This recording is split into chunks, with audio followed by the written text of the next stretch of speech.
Assalamualaikum warahmatullahi wabarakatuh. Alhamdulillah. Alhamdulillahilladzi hadana lihada wa ma kunna linahtadiya laula an hadana Allah. Asyhadu an la ilaha illallah wa asyhadu anna Muhammadan abduhu wa rasuluh la nabiyya ba'dah. Allahumma salli wa sallim wa barik ala nabiyyina Muhammadin wa ala alihi wa azwajihi wa dhurriyyatihi wa man tabi'ahu bi ihsanin ila yaumiddin. Ayyuhal hadirun, ittaqullaha haqqa tuqatih wa la tamutunna illa wa antum muslimun. A'udzu billahi minasyaitonir rajim. Bismillahirrahmanirrahim. Qad aflahal mu'minun alladzina hum fi salatihim khashi'un walladzina hum 'anil lagwi mu'ridun. Wa qala aidan innal insana khuliqa halu'a idza massahu syarru jazua wa idza massahul khairu manu'a illal musallin. Amma ba'du. Wa qala Rasulullah sallallahu alaihi wasallam min husni islamil mar'i tarkuhu ma la ya'ni. Hadirin sidang Jumat yang berbahagia, marilah di hari Jumat terakhir bulan Rajab 1447 Hijriah ini kita kembali bersyukur kepada Allah Ta'ala. Sebagian dari kita, mungkin kerabat kita, mungkin tetangga kita kemarin masih ada, tadi pagi atau semalam atau kemarin sudah dikubur. Orang-orang yang ada di kuburan sana tidak sedang meminta surga kepada Allah, tidak ingin minta balasan-balasan atas amalnya waktu di dunia. Mereka yang ada di kubur sedang meminta kepada Allah agar kembali ke dunia seperti kita ini. Mari kita syukuri kehidupan kita ini dengan mengikat nikmat, yaitu menggunakan nikmat untuk taat kepada Allah Subhanahu wa Ta'ala. Hari ini berdasarkan perhitungan Ru'yatul Hilal masih tanggal 26 Rajab. Bagi yang mengikuti penghitungan secara hisab, maka hari ini 27 Rajab. Tidak ada masalah, semuanya ada dasar dan ilmunya. Yang terpenting, meskipun tidak semua ulama sepakat, di bulan Rajab ini ada peringatan yang paling penting dalam kehidupan kita, yaitu Isra Mi'raj. Untuk melaksanakan haji, perintahnya melalui malaikat Jibril. Untuk kita diperintahkan untuk puasa melalui malaikat Jibril. Untuk kita mengerjakan zakat melalui perintah malaikat Jibril. Tetapi begitu Allah memerintahkan kita untuk sholat, Rasulullah junjungan kita, pemimpin kita, langsung diundang oleh Allah Ta'ala, diperjalankan dari Masjidil Haram, Masjidil Aqsa, kemudian ke Sidratul Muntaha. Maka mudah-mudahan kita adalah orang-orang yang sangat menjaga sholat. Waktu kita adalah waktu menunggu waktu sholat. Setelah selesai sholat subuh, apa yang kita pikirkan? Ya Allah, berikan umur kami agar kami bisa nanti sholat duhur. Begitu selesai sholat duhur atau kita selesai Jumatan ini, berdoalah, mintalah kepada Allah. Ya Allah, sampaikan umurku agar aku bisa sholat asar. Nanti selesai sholat asar, demikian mintalah kepada Allah agar kita bisa sholat maghrib. Selesai sholat maghrib, berdoalah agar umur kita sampai sholat isya. Setelah sholat isya, berdoa kembali agar umur kita disampaikan atau dimudahkan bisa sampai ke sholat subuh. Ulama berkata, seandainya kita punya pola pikir begitu, maka pada saat kita meninggal dicatat oleh malaikat pencatat, orang ini meninggal lagi nunggu sholat. Jangan sebaliknya, yang kita pikirkan adalah kesuksesan dunia. Yang kita pikirkan setelah sholat, bagaimana kita punya rumah baru, menambah aset. Itu bukan sesuatu yang haram. Tetapi dalam kondisi saat ini, atau kondisi yang paling utama, ayatnya sudah saya bacakan, surat Al-Mu'minun ayat ke-1. Qad aflahal mu'minun. Sungguh mereka yang sukses, yang pertama adalah menjadi orang yang beriman. Orang yang beriman dijamin masuk surga. Man qala la ilaha illallah dakhalal jannah. Maka kita harusnya dititipi iman itu harus bersyukur dengan sesungguh-sungguhnya syukur. Adalah Abu Lahab, Abu Jahal, Walid bin Mughirah, orang-orang yang ketemu Nabi Muhammad SAW sampai mati, didakwai Nabi, mendengar Al-Quran dari Nabi Muhammad, tidak beriman. Kita modalnya adalah keturunan orang Islam sebagian besar. Ibu kita Islam, bapak kita Islam, kita terlahir sampai hari ini, Allah masih menjaga iman. Sebagian kita tahu, ada orang-orang Islam yang diuji oleh Allah Ta'ala, disesatkan. Pulang dari umroh bukannya tambah beriman, malah murtad. Karena apa? Hakikatnya iman itu kesuksesan yang dipilihkan atau diberikan oleh Allah Ta'ala. Maka kita harus lanjutkan. Setelah kita disukseskan dengan menjadi orang yang beriman, yang kedua adalah alladzina hum fi sholatihim khoshi'un. Dalam rangka kita memperingati Isra Mi'raj, mari kita lihat sholat kita itu sudah khusyuk atau belum. Sementara bagi mereka pelatih silat, kadang pelatih olahraga begitu khusyuk. Orang yang main bola itu nggak ada yang bawa handphone ke tengah lapangan. Tapi kita kalau sholat masih bawa handphone, kadang handphonenya nyala.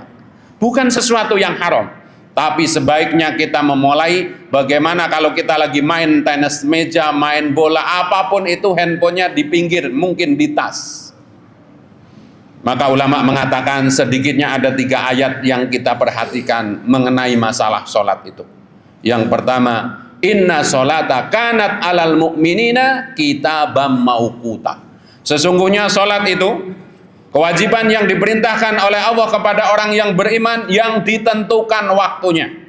Maka khusyuk yang pertama adalah perhatikan waktunya. Tidak buru-buru, tidak gerusa-gerusu. Misalkan yang masih ngantor, jam 2:30 dia baru sholat duhur. Sementara di ruang meeting sudah ditunggu meeting. Saya yakin orang-orang yang seperti ini susah untuk khusyuk. Karena yang dipikirkan pasti meetingnya. Setelah ini bagaimana harus laporan dan seterusnya. Maka ulama membagi waktu sholat itu dibagi 3. Ada waktu afdol, ada waktu rahmat, ada waktu ampunan. Apa itu waktu afdol? Setelah adzan tidak lebih dari 30 menit dia sudah sholat. Syukur dia di awal waktu berjamaah di masjid. Yang kedua adalah di tengah-tengah waktu. Jadi kalau duhur itu sekarang jam 12:04, nanti asarnya kurang lebih 15:30, di tengah-tengah itu dia sholat, maka dia dirahmati oleh Allah Subhanahu wa Ta'ala. Dan yang terakhir adalah waktu ampunan, yaitu sebelum waktu habis dia melaksanakan sholat. Bahkan dalam madhab Hanafi, jangan kita kaget karena kita rata-rata belajar madhab Syafi'i, hampir seluruh sholat-sholat di madhab Hanafi dikerjakan di ujung, bukan di awal waktu.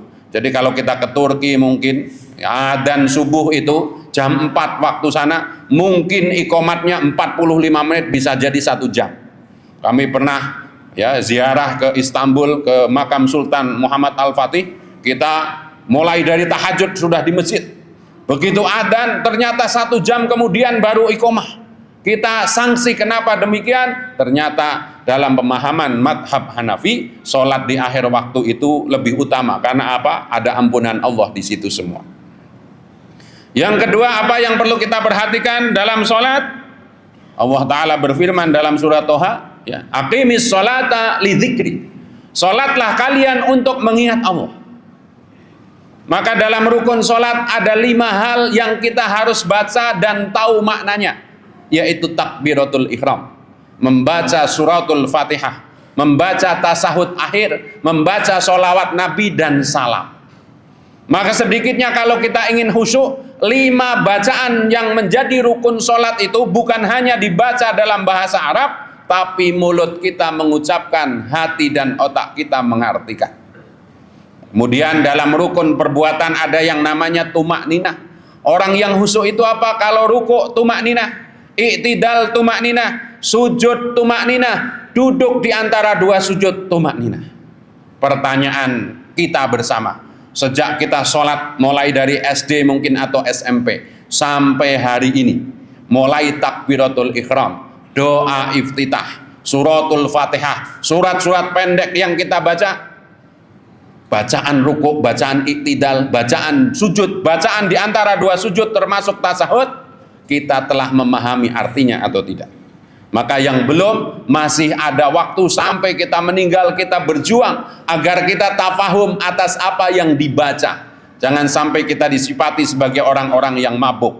Janganlah kalian sholat dalam keadaan mabuk. Kenapa? Kita mengucapkan sesuatu yang tidak kita pahami artinya. Meskipun dalam ilmu fikih, khusyuk bukan bagian dari rukun sholat. Tetapi ya, kalau kita ingin menjadi orang yang sukses, maka sholat itu mengantarkan kita kepada ingat kepada Allah Subhanahu wa Ta'ala. Makan piranti-pirantinya disiapkan. Kalau mau sholat tidak ada TV nyala, tidak ada handphone nyala, semuanya dalam kondisi sudah siap. Yang masak air jangan sampai lagi masak air ditinggal sholat, menanak nasi secara manual ditinggal sholat, karena itu pasti akan mengganggu konsentrasi kita ingat kepada Allah Subhanahu wa Ta'ala. Termasuk dalam ilmu fikih tidak boleh bergerak 3 kali secara berturut-turut, bagian dari kekhusyuan. Yang terakhir, ayat yang harus kita ingat apa? Inna sholata tanha anil fahsya'i wal munkar. Sesungguhnya sholat itu mencegah dari perbuatan keji dan mungkar. Setuju atau tidak, enak atau tidak enak, setiap hari kami sebagai ustadz suka risih, nggak nyaman melihat tulisan-tulisan di media sosial. Indonesia itu mayoritas orang Islam, pada ke masjid tetapi koruptor paling banyak di Indonesia dan seterusnya. Itu sebuah kritik yang sangat bagus. Maka untuk kita mari sholat itu hanya 5-10 menit. Di antara sholat ke sholat itu waktunya lebih panjang. Maka renungkan, kita sudah berjanji di hadapan Allah Ta'ala, inna sholati wa nusuki wa mahyaya wa mamati lillahi rabbil alamin. Ya Allah, sesungguhnya hidupku, ibadahku, matiku hanya untuk Allah. Maka orang-orang yang sholatnya khusyuk itu bukan waktu takbiratul ihram sampai dengan salam dia khusyuk, tetapi orang-orang yang khusyuk adalah memikirkan janji-janji dia waktu sholat, waktu dia mengerjakan segala sesuatu. Kalau lagi di proyek, ingat inna sholati wan nusuki. Kalau lagi sendirian pergi keluar kota tanpa keluarga atau istrinya, ingat kita diawasi oleh Allah Subhanahu wa Ta'ala. Maka kalau kita berhasil demikian, kita adalah orang-orang yang benar-benar sukses. Hadirin sidang Jumat yang berbahagia, yang kedua, mari kita ingat sebuah hadis. Rasulullah bersabda, tidak kita diperintahkan untuk mengumpulkan bekal, untuk keluar negeri, keluar kota, bersungguh-sungguh mengumpulkan bekal, kecuali untuk mendatangi 3 masjid. Masjidil Haram, Masjid Nabawi, dan Masjidil Aqsa. Maka siapapun di sini yang sudah haji, tetapi belum ke Masjidil Aqsa, siapkan uang untuk bisa mengunjungi Masjidil Aqsa. Bahkan ada hadis lain, bagi yang tidak sampai atau tidak mampu, tidak kuat karena tidak aman, titipkanlah minyak-minyak untuk menghidupkan atau menerangkan Masjidil Aqsa. Meskipun ada pendapat sekarang Masjidil Aqsa itu dikuasai oleh Israel, ngapain kita datang? Justru karena sedang dalam penguasaan penjajah, kita harus datangi untuk menyatakan bahwa masjid itu penting dalam kehidupan kita.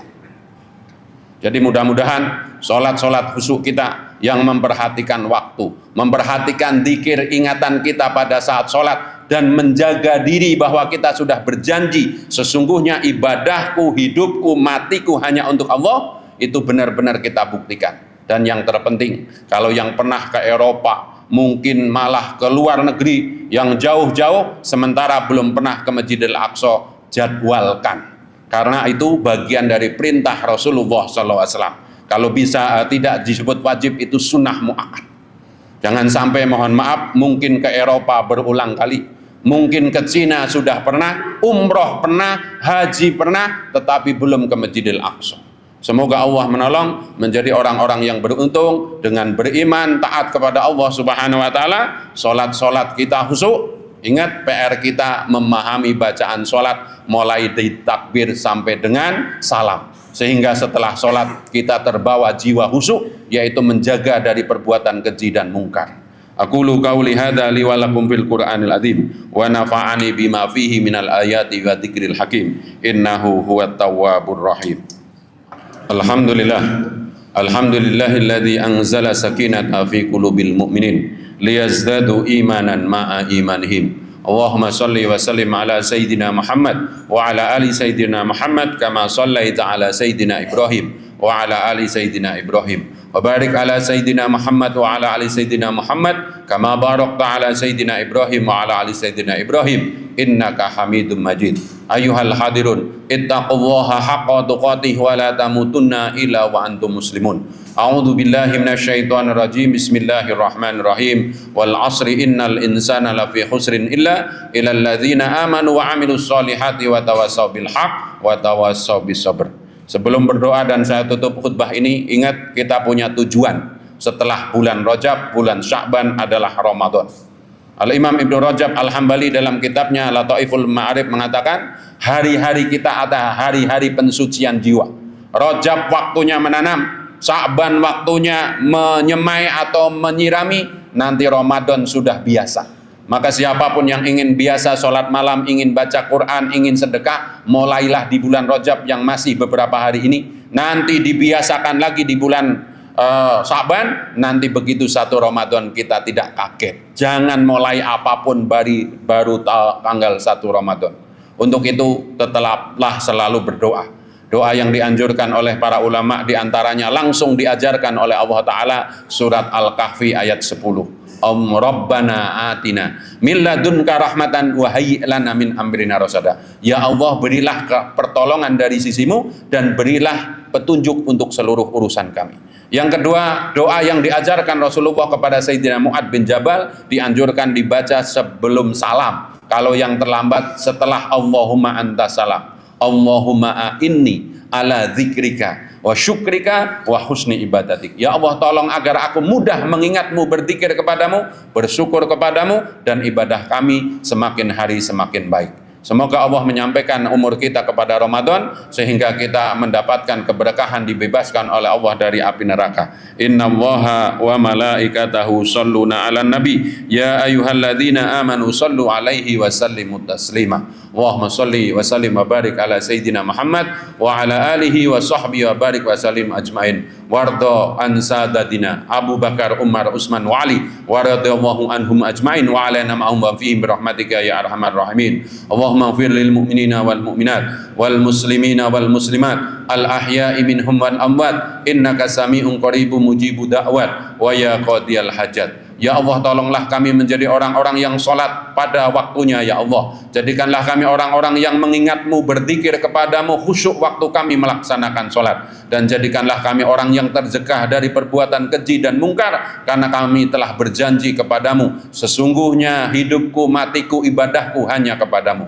Ya Allah, tolonglah kami, keluarga kami menjadi ahli sholat. Jagalah diri kami, anak-anak kami, keluarga kami menjadi ahli sholat. Jauhkanlah kami dari keluarga yang meninggalkan sholat sehingga kami berjarak denganmu. Ya Allah, ya Rahman, ya Rahim, tolonglah kami sebagaimana Engkau menolong orang-orang yang soleh, yang hatinya hidup menyebut namamu, bersyukur atas segala nikmatmu. Ibadah kami semakin hari semakin baik. Tolonglah saudara-saudara kami di Palestina, di Sudan, dan dimanapun yang sedang teraniaya. Sesungguhnya Engkau maha kuat dan menguatkan. Rabbana atina fid dunya hasanah wa fil akhirati hasanah wa qina adzabannar wa adkhilnal jannata mal abror ya aziz ya ghaffar bi rahmatika ya arhamar rahimin.